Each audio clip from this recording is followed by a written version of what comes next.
Tapos na ang panahon ng mga mababait at ng mga resilient. Ang mga mababait, ginago.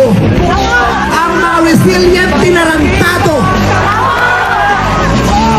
Hindi na ubra sa atin yung bait-baitan, kimikimian, tahimik-tahimikan, patawad pero hindi po. Hindi ko sisimplihan, hindi ko babaitan ang mensahe ko ngayon dahil hindi naman sila mabait. Kaya, hinahamon ka namin, Pangulong Bongbong Marcos, kung gusto mong magkaroon ng magandang legasiya, ang pangalan mo, ipakulong mo lahat ng magnanakaw. Nakatingin kami sa iyo, Pangulong Bongbong Marcos, at inaasahan ka namin, hindi dahil sa idol ka namin, kundi dahil sinaswelduhan ka namin at inaasahan namin na tutuparin mo ang inuutos naming mga employer mo. Kami ang nagpapasahod sa inyo. Tapos na ang panahon na natatakot tayo sa gobyerno. Takutin natin ang gobyerno dahil ang kapangyarihan nasa sa atin, wala sa kanila. Nakatingin kami sa inyo. Ipakulong lahat ipakulong. Bawiin ang mga ari-ari.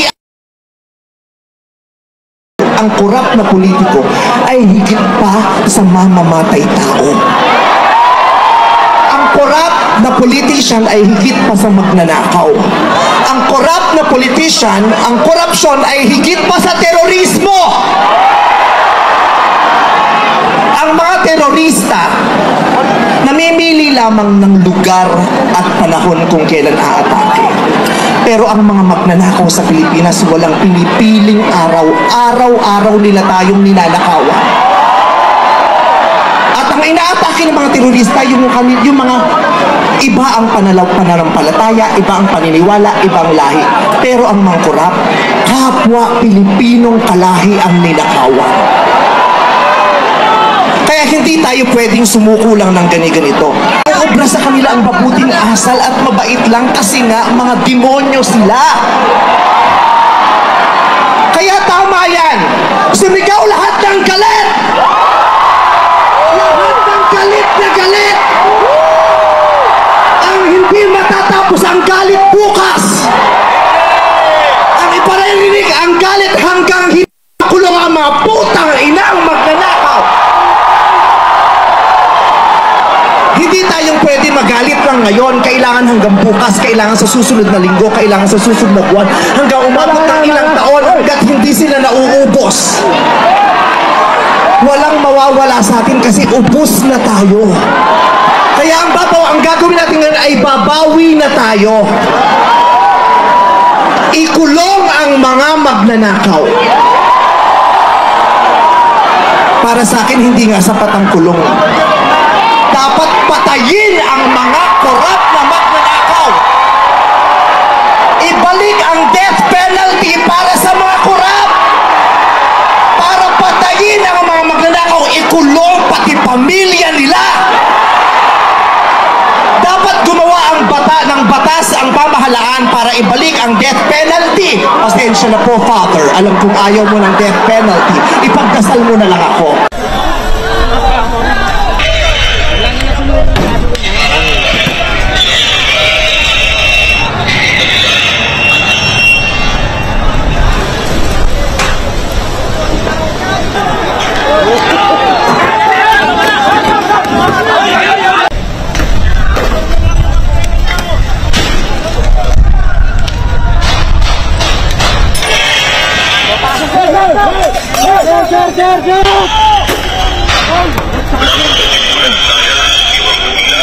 The people are very angry because they have been victims of flooding for all these years. And flooding has made their lives so difficult. And yet the discovery that all the billions of pesos that were supposed to help them, that were supposed to solve the problem, have ended up lining the pockets of all these corrupt politicians. government officials and contractors. Masama po sa loob na kami po yung naghihirap, kami po yung nawawalan ng tirahan, ng buhay, ng kinabukasan. Tapos sila po yung limpak-limpak na kumikita. Yung buwis na binabayad namin, yung bawat pinagpapagura ng magulang namin, napupunta lang sa kanila, sa mga luxury cars nila, sa pag-travel nila sa ibang mga bansa, at sa pakikipagsosyo nila sa iba't ibang mga korporasyon.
Kami tapos!